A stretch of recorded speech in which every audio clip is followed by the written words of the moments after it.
If you were to log onto Roblox not even that long ago, maybe a year back, the type of games you'd see dominating the platform would be completely different from what you see today. Anime-inspired games, whether good or not, used to make up at least 60% of all of Roblox, but now that number has dropped hard, and the amount of low-effort slop games has exploded like never before. It's gotten to the point where no one even cares about the games that actually built Roblox, or the upcoming ones that are trying to save it. That includes the anime games, both the masterpieces and the mid. Roblox keeps breaking records, but somehow it's getting worse and worse, and every time a trash game blows up for no reason, it reflects something deeper, something wrong with the platform. So how did Roblox change this fast? Did the players who built the anime game scene just quit altogether? Did a wave of iPad kids take over, turning this site into a mess of recycled content and cash grabs? Or is Roblox we actually cared about, the one with passion, soul and fun, already dead? Is there any hope left for anime games, or any games, to bring it back? Or is Roblox doomed to become just another mindless mobile app for toddlers? To understand how far we've fallen, we need to go back to when Roblox anime games actually mattered, when they had soul, when logging onto Roblox made you feel like you were in an anime, doing water breathing or throwing your Rasengan or whatever. I'm talking about 2019 to 2023, the golden era of Roblox, back when games like Shindo Life, Blox Fruits, Grand Peace Online,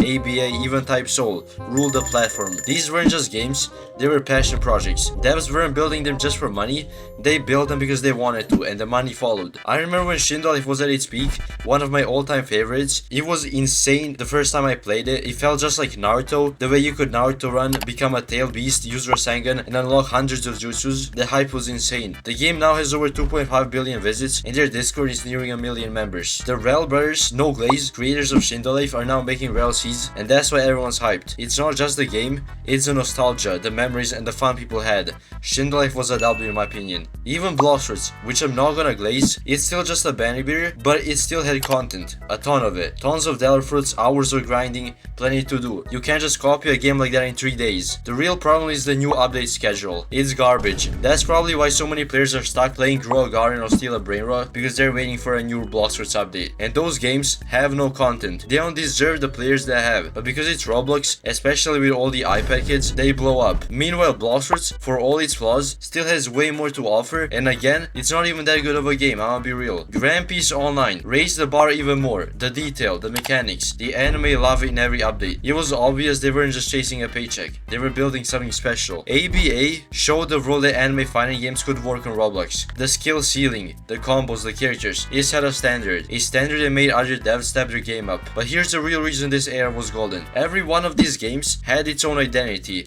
its own vision, and it actually had a soul. Every game kinda innovated in some way, and they actually cared about their players. The community was also real people. YouTube was filled with guides, theories, gameplay videos. Most of your favorite Roblox YouTubers were born during this time. Now, there aren't even many anime games to make videos on today. Sure, you've got creators who bounce from Blox Fruits to Grow a Garden to Steal a Brainrot, pretending to love every one of those games, but everyone except their 5-year-old audiences know they're forcing it for the views. This was Roblox at its peak. These were the most fun, most creative anime games Roblox has ever seen. They dominated the platform, not because they had to, but because they deserved to. Think about it. If Grow a Garden dropped on Steam, how many players would it have? Realistically, not even 300 maybe. Roblox players will literally play anything at this point, just for the sake of playing it. But then something changed. The success of these golden era games didn't inspire developers to create better games. Instead, it taught them the wrong lesson, that anime games were just a formula to copy, a trend to exploit. This is how we got hundreds of Blox Fruits clones and Banny Beaters, which even though I'ma say are terrible, still had some effort put into them, and it has some content to it. Sometime after Type Soul and all these Blox Fruits copies in 2024, Roblox had a massive drought. There were just no games to be real. There was Dead Rails and Fish,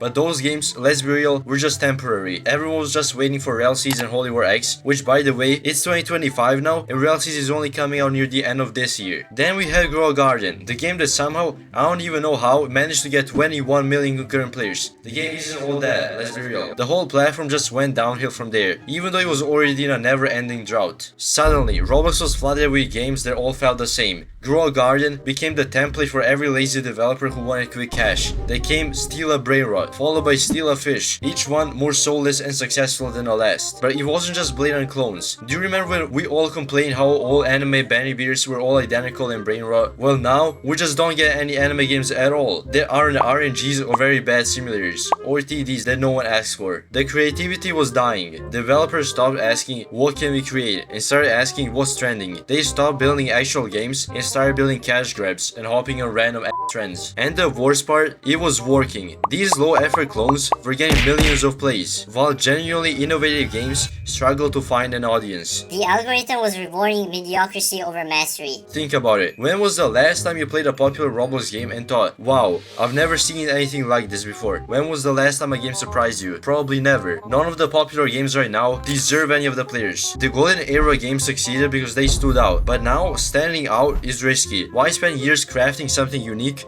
when you can copy and paste someone else's success in a few weeks? This is how we went from innovation to imitation, from games that mattered to games that are just there and are literally corporational slop that Roblox keeps recommending over and over again. But all this oversaturation, it didn't just happen on its own. There was something bigger going on behind the scenes, something that completely changed what it meant to succeed on Roblox. The algorithm. Back then, Roblox's discovery system actually rewarded good games. If your game kept players engaged, built a community, and gave people a reason to come back, your game would get promoted. The front page felt earned. It was based on quality for the most part. But as Roblox grew, everything changed. More mobile players joined, more iPad kids joined, more money got involved, and the algorithm stopped rewarding depth and started chasing clicks. Suddenly, it wasn't about how good your game was, it was about how fast it could hook someone. Retention didn't matter anymore. Only one thing: instant engagement. The games that blew up were no longer the most creative or the most polished. They were just the most addicting. They were made to grab your attention in the first 10 seconds, not to be played for real. Just very random. And with that shift, Roblox's audience changed too. Mobile players / iPad kids became the main crowd, and they don't want complicated mechanics or deep stories. They want quick dopamine, simple gameplay, something you can play with one hand while scrolling TikTok on their PC or something. So the algorithm adapted. It started pushing games that were easy to understand,